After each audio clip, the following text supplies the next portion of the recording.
गुरु के बहुत बहुत शुक्राने हैं। तो सबसे पहले जब तक मन पर प्रभाव नहीं डालेंगे तब तक हमारा सत्संग सुनना बेकार है।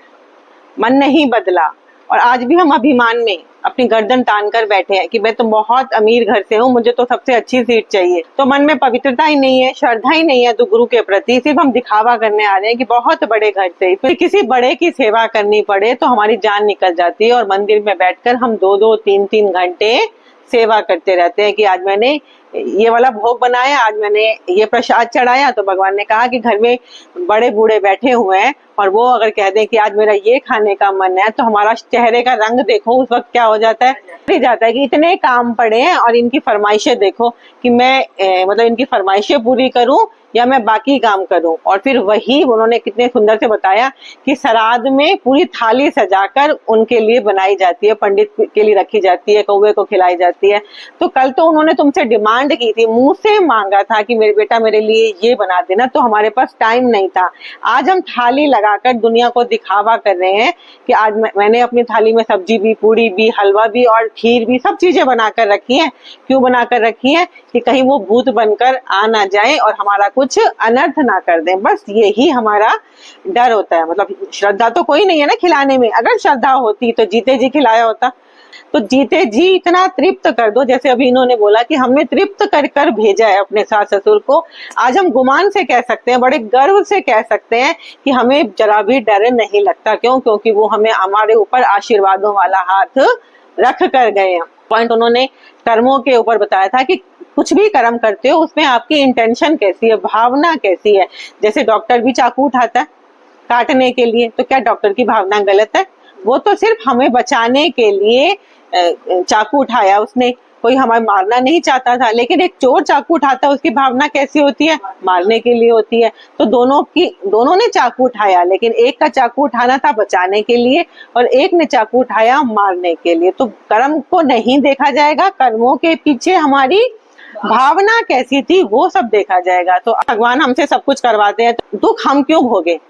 जब करवा भी भगवान रहे हैं तो हम क्यों दुख भोगे? तो उन्होंने भी यही एग्जाम्पल दिया कि चाकू बना था सब्जी काटने के लिए, अब तुमने चाकू से किसी का गला काट दिया। अब गला काटा तो क्या होगा? जेल तो होगी, दंड तो मिलेगा। तो चाकू बनाने वाले को दंड थोड़ी मिलेगा। का इस्तेमाल हमको कैसे करना, ये हमारे पास बुद्धि विवेक नहीं है। तो बोला भगवान ने हमको बुद्धि और विवेक देकर भेजा था। हम तू मतलब मैं तेरे पीछे खड़ा हूँ, देख रहा हूँ तू क्या करता है अपने मनुष्य शरीर से का क्या यूज करता है। भगवान सिर्फ ये देख रहे हैं और हम कहते हैं कि भगवान हमसे करवा रहे हैं। इसमें भी ना एक सुंदर सी कहानी आती है। तो एक बार एक आदमी की ट्रेन छूट जाती है सुबह सुबह।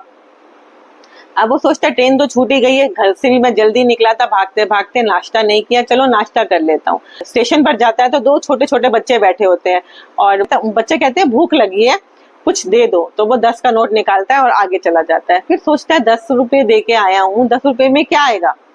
एक मतलब 2 प्याली चाय भी नहीं आएगी। 2 बच्चे फिर वापस जाता है, उनको कहता है चलो मैं नाश्ता करने जा रहा हूँ, तुम भी मेरे साथ चलो, मैं तुम्हें नाश्ता करा दूंगा। अब होटल में जाता है होटल में, तो बच्चों को अंदर नहीं जाने देते कि फटे पुराने कपड़े पहने हुए। तो वो कहता है मैं इनके पैसे दूंगा। बच्चों को बिठाता है, उनको अच्छे से भरपेट खिलाता है, उनकी पसंद का खिलाता है, पैसे देता है और फिर कहता है कि जो 10 रुपए दिए हैं उनको जाकर तुम नहा धो लेना, शैम्पू साबुन खरीदना और नहा धो लेना। और फिर कह के आगे चला जाता है। फिर कहता है मंदिर के, हमेशा स्टेशन पर कहीं ना कहीं मंदिर बना होता है, तो मंदिर में रुकता है 2 मिनट के लिए। कहता है भगवान कैसी सृष्टि बनाई है, छोटे छोटे बच्चों ने क्या कसूर किया है तो कि इनको 2 वक्त का खाना भी नसीब नहीं होता। तो कहता है कि जैसे ही मैंने ये शब्द बोला मेरे अंदर से आवाज आई कि क्या खाना तूने खिलाया? खाना खिलाने वाला तू कौन था? मैंने प्रेरणा दी तेरे को, तभी तू वापिस आया ना। तो कहते हैं अंदर बैठा परमात्मा हमें सजग करता रहता है। तो कहता है उस वक्त मुझे लगा कि मैं एकदम हिल गया कि परमात्मा तो अंदर बैठे हैं ना भाई, और हम दूर मंदिरों में जाकर पूजा करते हैं। तो परमात्मा हमें निमित्त मात्र बनाते हैं सिर्फ कि तू आगे बढ़। और किसको आगे बढ़ाते हैं? जो बढ़ने के लायक होता है। पहले उसका दिल टिटोल कर देख लेते हैं कि क्या इसके दिल में सच में किसी के प्रति करने की भावना है, उसी को फिर भगवान श्रेय देते हैं। तो हम भी देखें कि हम झूठ मूठ का दिखावा करते हैं या फिर हमारे अंदर सच में किसी का कल्याण करने की भावना है।